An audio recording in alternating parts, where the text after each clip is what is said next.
Nothing cut deeper than watching her prepare for the night. She slipped into delicate lingerie, slid on a pair of stockings, and carefully applied her makeup.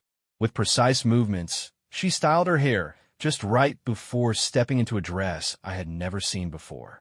The final touch? High heels that completed a look that felt entirely unfamiliar to me. A flood of emotions crashed over me: betrayal, jealousy, anger. She wasn't dressing up for me. This was for Ryan Carter, her boss. While I poured every ounce of effort into providing her with a good life and a strong family, she was out there making herself irresistible for another man. It didn't make sense. Our marriage had always been solid. Lily was devoted, caring, and never once gave me a reason to doubt her. After 19 years together, the thought of her being unfaithful had never crossed my mind. But everything shifted 2 months ago at her company's dinner. Ryan, the managing partner at her law firm, had paid far too much attention to Lily that night. And when he smirked at me after twirling her around the dance floor, something in my gut twisted. I brought it up the next day. Lily instantly brushed it off, defending him like I was imagining things. Her reaction only made my suspicions grow. Suddenly, every late-night meeting, every missed lunch, every vague excuse started to look like warning signs. The more I dwelled on it, the more the anger built. Lily was Ryan's personal assistant. He was rich, arrogant, and flashy. One of those men who loved showing off with luxury cars, expensive watches, and a trophy wife half his age. His first wife, the one he'd been with for 18 years, had been cast aside for a breathtaking 29-year-old named Olivia. Something about him had always rubbed me the wrong way. He thrived on making others feel small. I still remembered the night he humiliated me in front of my wife and her colleagues. "So, Ethan, how's life selling nuts and bolts? Must be nice working at Home Depot every day," he had sneered. Lily laughed. That hit me like a punch to the gut. My job might not have been glamorous, but I earned over $210,000 a year, provided my family with a great life, and paid for our daughter's college education. But in Ryan's world, that didn't matter. I walked away, seething. Lily hurried after me, asking what was wrong. Well, I told her. She dismissed it with a wave. "Oh, baby, he's just joking. He loves to have fun. Don't take it so seriously. Come back. He's a good guy." Against my better judgment, I stayed. Looking back, I should have been more observant. The signs were there. Ryan had everything: money, status, a young wife. But men like him never stopped wanting more. And I had a sickening feeling Lily was next on his list. I wasn't about to sit back and wonder. Within a week, I set my plan in motion. I ordered 7 audio recorders and 6 high-resolution video cameras. One was installed inside the smoke detector in our bedroom. Other cameras were carefully positioned at different angles to capture everything. I placed more in the bathroom and living room. The recording devices streamed live, feeding footage to a hidden computer in the attic, all accessible from my phone. I even hid tiny audio bugs in her favorite purses, her car, and next to the kitchen phone. By the time I finished, I knew I would capture at least 92% of her conversations and any activity happening in our house. As I packed for an upcoming business trip, a heavy sense of unease settled over me. Lily, as always, was affectionate. We had an intimate connection, as usual, before I left on my trip, and she whispered how much she loved and had strong feelings for me. But this time, something felt different. Her warmth, her tenderness, those had always been my foundation, something I never questioned. "I love you so much," she murmured, her voice thick with emotion. "Being with you like this means everything to me." Tears welled in her eyes as she smiled at me. "I love you too, sweetheart. You're amazing, and I'll love you forever." That night was incredible. The connection between us felt so strong, so genuine, that for a fleeting moment, I almost convinced myself that my suspicions were unfounded. There was no way she would betray me. For a split second, I considered abandoning my plan. But thankfully I didn't.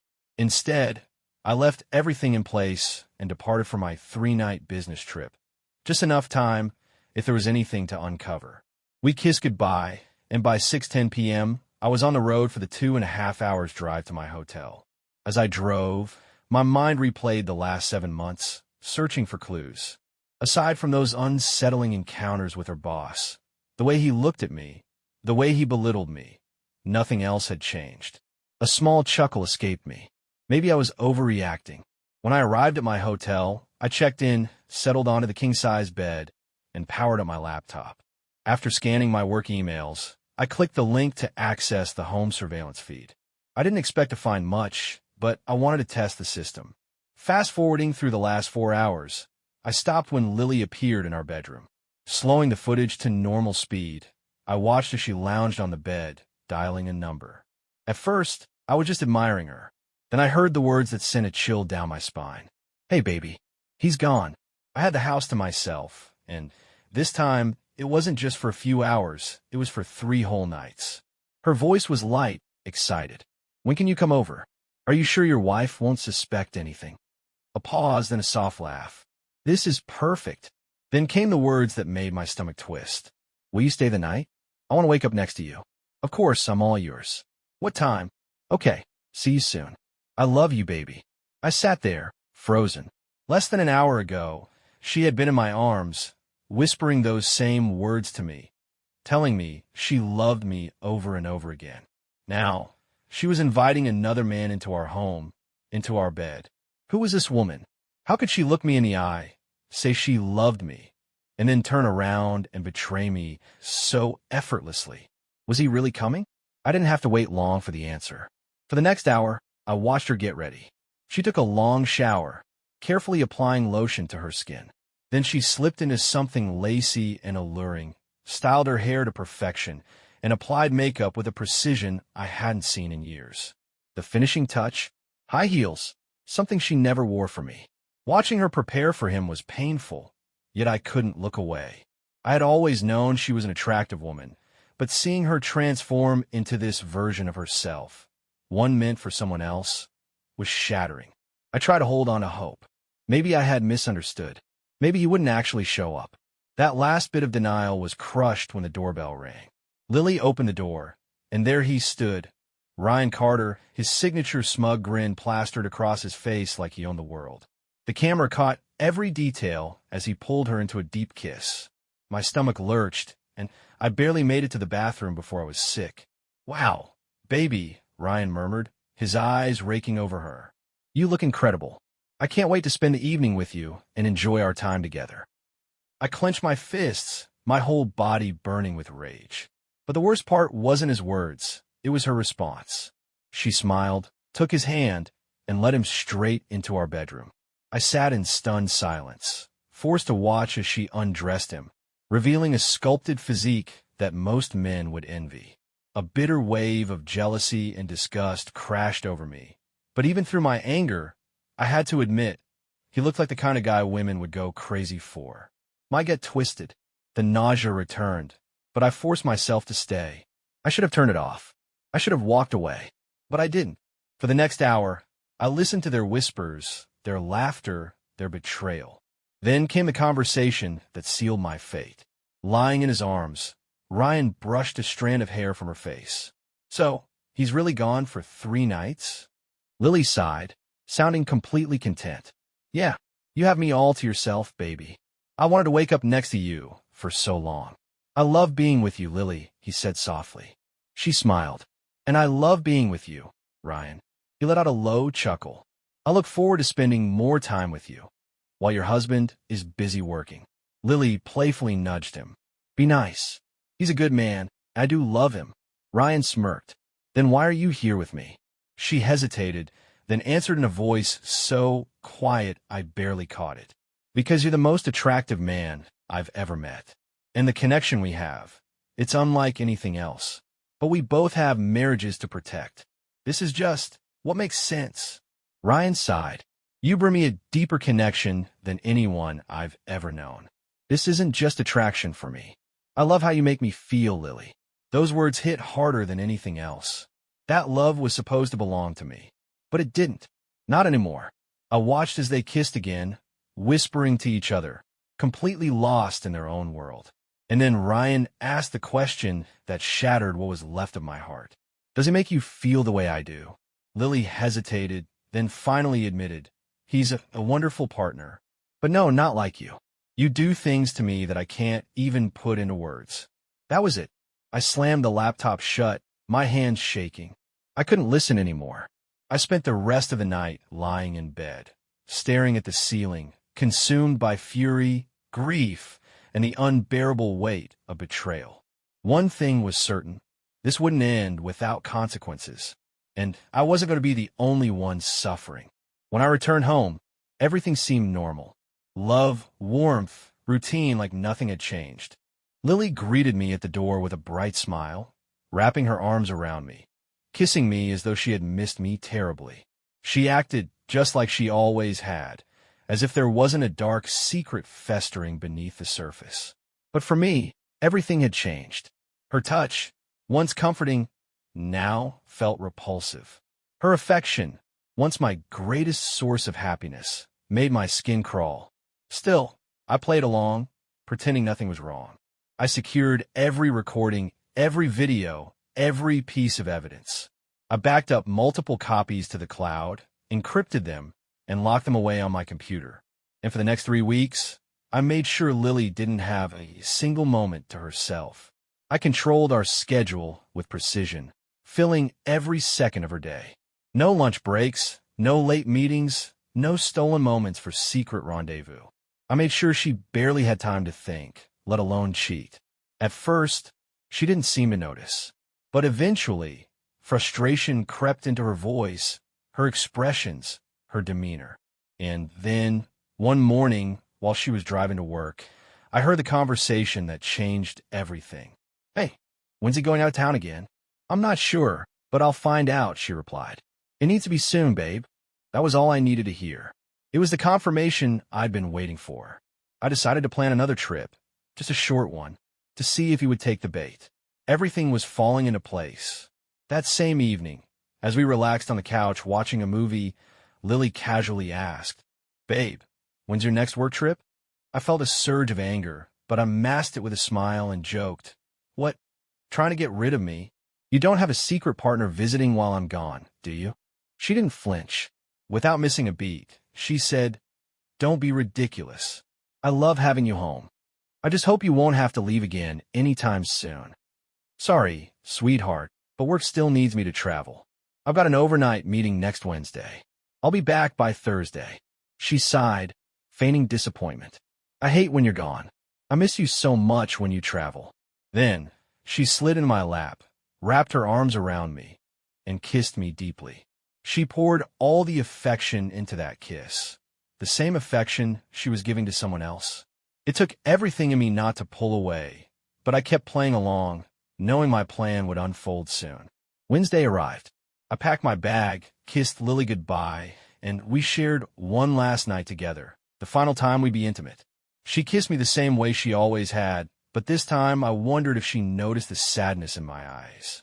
For a moment, her expression seemed to shift, but she didn't say a word. Instead of heading out of town, I drove to my office and parked my car.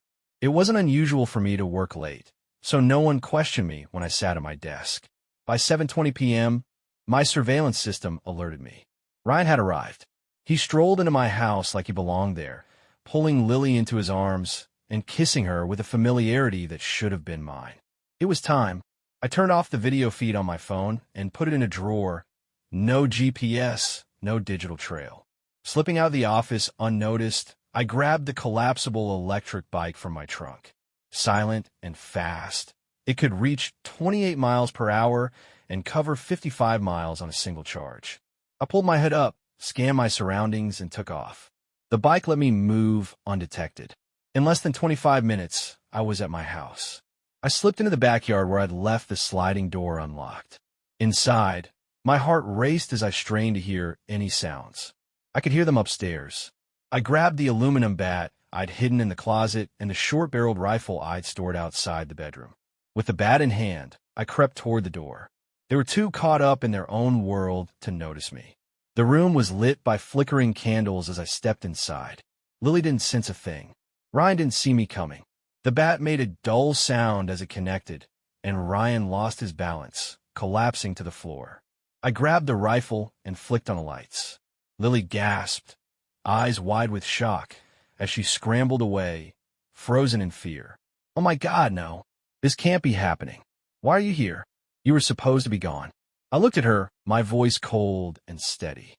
"The real question is, why is another man in my bed?" Ryan, dazed from the hit, groaned and tried to sit up, confusion turning to panic as he realized what was happening. "Jesus, that hurts," he muttered. "What the hell is wrong with you? Really? You have to ask that." I snapped. "You break into my house, spend time with my wife in my own home, and you think I'm just going to let it slide?" He swallowed, nervously, glancing at the bat. "What are you going to do?" I smirked. "What's wrong, big guy?" "Scared." Lily was still in shock, her face pale. Ryan, however, was fully alert now, his muscles tensed as he assessed the situation. "I know everything," I said. "Every phone call, every meeting, every little betrayal. And now, you're going to pay for it." Ryan's breathing quickened. "Listen, man, if you do something stupid, you're going to prison." I laughed darkly. "Oh, I don't plan on going alone. If I go down, we all go down. How's that sound?" The fear in his eyes was almost satisfying. Lily broke down in tears. "Please don't do this." "Why not?" I shot back. "Didn't think about the consequences while you were sneaking around, did you?" I wasn't planning to go to extremes, but they didn't need to know that. Watching them squirm under the weight of their lies gave me a twisted sense of satisfaction. For the first time in weeks, I felt in control.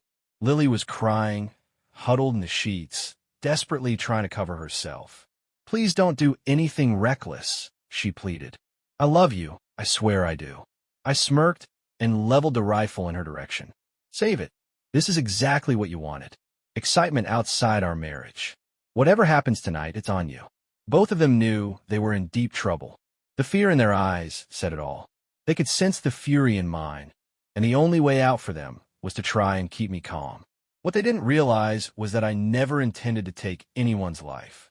The rifle was loaded with custom rounds, 30% salt and 70% capsicum oleoresin, the same compound used in pepper spray. It wasn't deadly, but it would deliver a brutal lesson, especially if aimed at the right place. My goal wasn't prison. I just wanted to make sure they never forgot this night. Ryan, now more aware after the hit, decided it was time to take action. I was ready.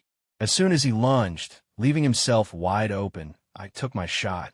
The blast was deafening, but his screams were even louder. He collapsed, writhing in agony, clawing at his face as he struggled to breathe.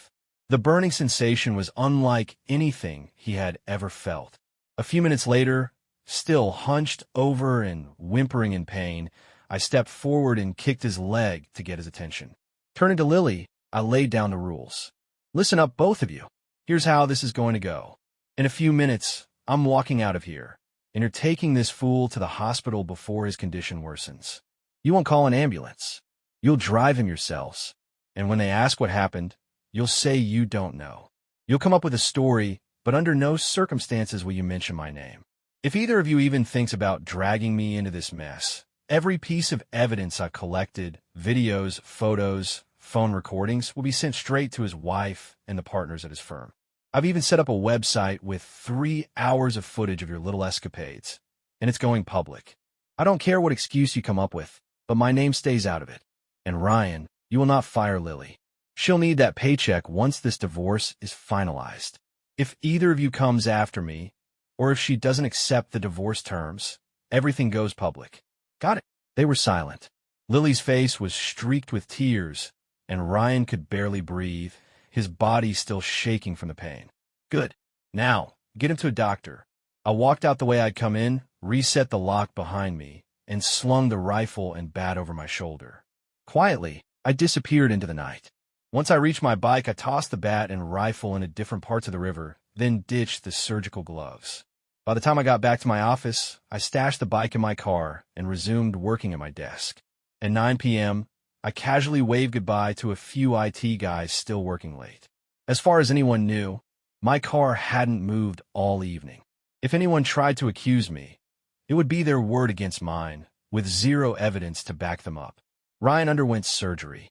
The doctors had to shave his head to stitch up the 17-centimeter gash, and he was diagnosed with a concussion. His official statement? He remembered walking Lily home with some paperwork, then waking up in the hospital. He claimed he didn't see anyone or know what hit him. He knew better than to tell the truth. He understood the stakes. Lily didn't say anything either. When questioned, she claimed she heard a loud noise, went outside, and found Ryan on the ground. She insisted she rushed him to the hospital because she thought waiting for an ambulance would take too long. Neither of them could explain why Ryan was without clothes, but they stuck to their story. Unfortunately for Ryan, his wife didn't buy it, and soon his personal problems would become much bigger than me. By the afternoon, I had removed every hidden camera and microphone. Everything was uploaded to a secure, encrypted cloud, and the devices were destroyed. Any trace of evidence I had of their affair was safely out of reach. By 6:10 p.m., Lily walked into the house and found me sitting in the living room with a bottle of whiskey on the table in front of me. She looked drained, exhausted, broken. I'd never seen her like this before. For a moment, I almost felt sorry for her. Then she spoke. "Ethan, I know what you saw looks awful, but you need to understand I wasn't in love with him." Her voice trembled, her eyes pleading with mine. "I know how it seemed, and I know the things I said must have hurt you, but you know me. After being intimate, I just crave connection. The things I said, those words, they weren't real. I only meant them for you." Tears filled her eyes as she continued. "Whenever you were away, I hated being alone. Ryan was just there. He kept me company. And yes, things became physical, but it was never about love. It was just about closeness. Please, Ethan, you have to believe me." I sat there, stunned, unable to believe the excuse pouring from her lips. My mind raced, struggling to process how she could justify what she had done.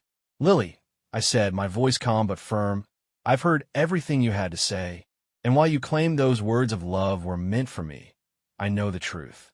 They were for him. It was over. 2 decades of marriage, gone in an instant, all because of the choices you made because of him. And now, we both have to live with the fallout of what you've done. So congratulations. You've managed to leave me with a pain I'll carry for the rest of my life." My words were laced with sarcasm, heavy with bitterness. Tears streaked down her face. "What do we do now?" she whispered. I didn't even hesitate. "There's no we anymore. You and I, we're done.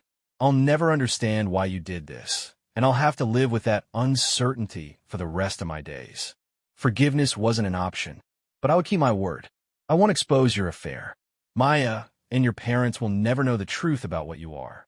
You'll have to figure out how to explain the divorce on your own." But I wasn't about to let her twist the story. "Don't even think about painting me as the bad guy.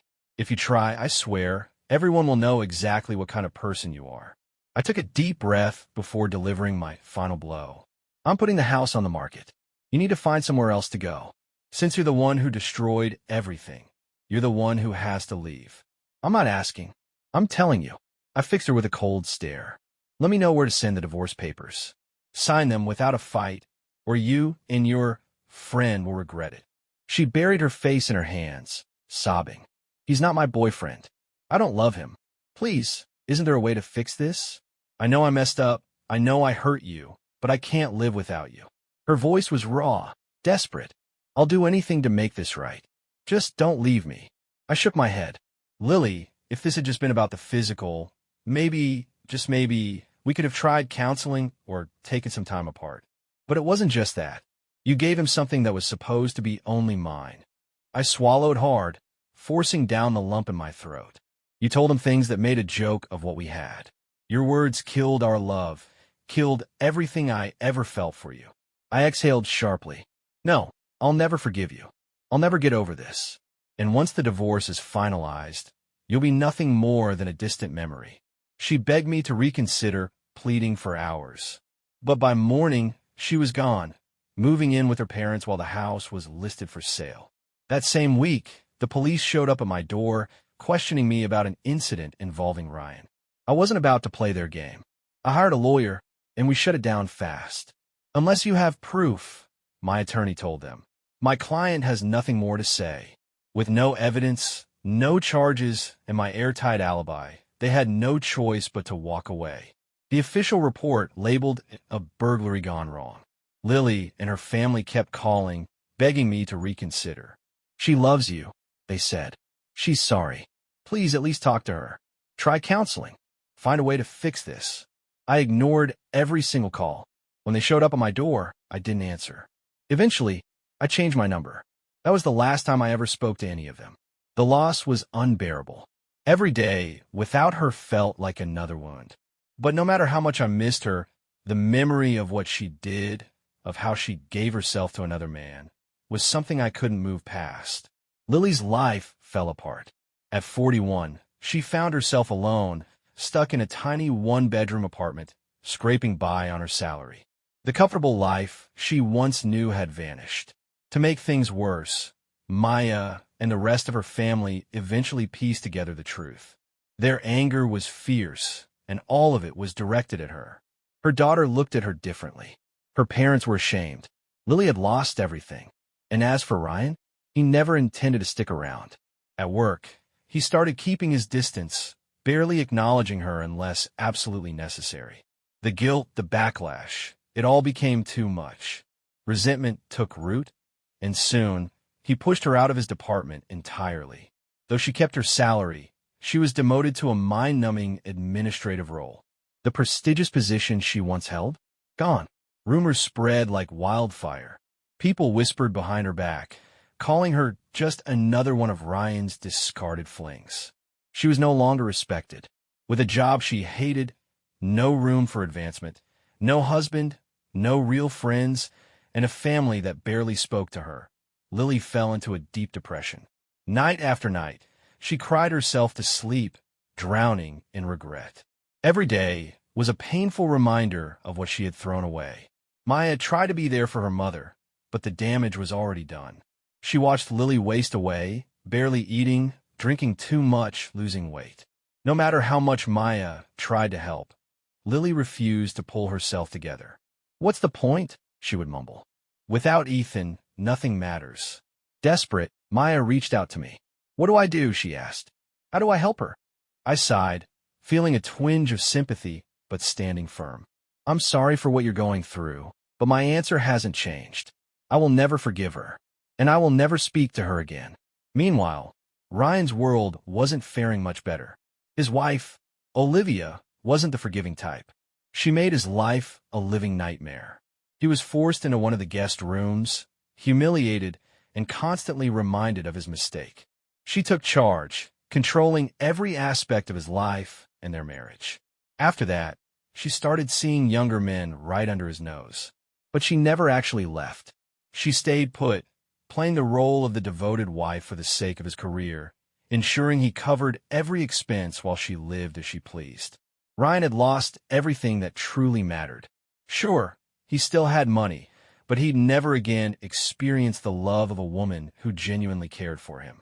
His betrayal had cost him more than he ever imagined.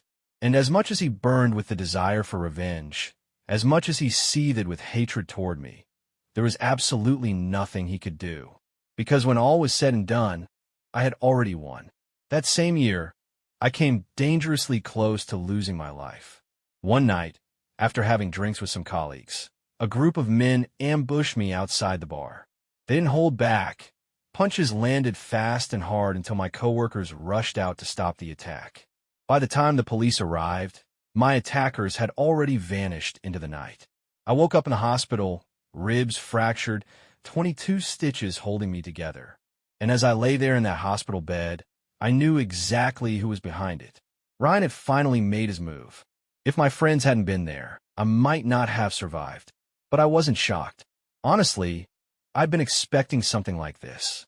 5 weeks later, once I was healed enough to move without wincing, I made a call to his office. "Mr. Carter, please," I told the receptionist. "He's in a meeting. Can I take a message?" she asked. "Yes. Tell him to meet me at the French deli across the street at 2 p.m. this Saturday." "I'm sorry, sir. I don't schedule appointments for Mr. Carter." "Just write it down. Saturday, 2 o'clock. French deli. Alone. Tell him Ethan said so. He'll know exactly what it means." I was already seated at a corner table, facing the entrance, when he arrived. The moment he spotted me, his face darkened. He hesitated for just a second before walking over. "Sit," I said. He pulled out the chair, his glare sharp enough to cut. "What do you want?" he snapped. Ignoring his hostility, I leaned in slightly. "Glad you came. Your guys did a number on me. I'll give you that. But unfortunately for you, they didn't finish the job. I warned you not to retaliate, but here we are. And now, because you couldn't let things go, I have to respond." I slid a folded piece of paper across the table. "This is a link to a little website I set up. Don't waste your time trying to take it down. It's hosted offshore, with 4 backup servers and locations you'll never track. There's no erasing this." Ryan unfolded the paper, frowning as he read it. "Check it out when you're back at the office," I continued. "It contains 2.5 hours of high-quality footage starring you. But don't worry," I blurred Lily's face. "She's already lost enough because of you. This is about your mistakes, not hers." His hands curled into fists. "You've already ruined my life," he growled. "I'll never be the same again. Just stop before you push me too far." I met his glare with a calm expression. "That's exactly why we're here, Mr. Carter, to put an end to this. You took the most important person in my life. You wrecked a 19-year marriage. And even when I chose to walk away, you still came after me. Well, now it's my turn." His shoulders stiffened. "What do you want?" "2 things. And they're not up for negotiation. First, you put an end to any and all retaliation against me, my family, and Lily. No more games, no more attacks, no more interference. Second, you will wire $900,000 into this account by Saturday at 9 p.m. Consider it compensation for the lawsuit I could slap on you. We both know this is just a fraction of what I could take in court." He exhaled sharply. "And if I agree, how do I know you won't release the footage anyway?" I held his gaze. "You don't. You'll just have to trust me. But here's what I can guarantee. If you don't pay, that site goes live. By Sunday morning, your firm, your wife, your kids, and every client you've ever had will have access to your little home movie. You took my happiness, Ryan. If you refuse, I'll make sure you live with that same misery for the rest of your life." The deal was made. The money was transferred. The house was sold, and assets were divided.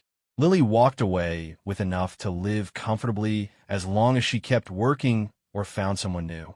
She kept her job, part of my arrangement with Ryan, but things were never the same for her. He never looked at her the same way again. Her life never fully recovered. She never remarried, rarely dated. Regret clung to her like a shadow. She had once believed I'd be her forever, and the weight of that realization never left her. Years passed, and the sorrow took hold of her completely. She withdrew from the world, became isolated, a faded version of the confident woman I had once known. By the time she approached 51, her health had deteriorated. The lively, spirited person I'd loved was gone. When she passed away, only Maya was there to scatter her ashes. As for me, I worked a few more years before finally retiring to a quiet town by the ocean. I remarried, a kind woman who made me laugh, someone I connected with in ways I hadn't thought possible. She was good to me. She gave me a second chance at happiness. But that deep, once-in-a-lifetime kind of love, I never found it again. Lily had been that love, and she had shattered it beyond repair. The only real connection I kept to my past was Maya. We stayed close, talking every day, though she rarely spoke about her mother. She understood that some wounds never truly heal. When word of Lily's passing reached me, a strange mix of emotions settled in, part sorrow, part relief. Her death felt like the closing of a long and painful chapter, one I had carried with me for far too long. I grieved, not for the woman she became, but for the person I had once loved. And for the first time in years, I felt a weight lift off my shoulders. I was finally free. If you enjoyed this story, don't forget to hit that subscribe button and let me know in the comments, what was your favorite part of today's video? I read every single one, so drop your thoughts below. The next story will be even more interesting.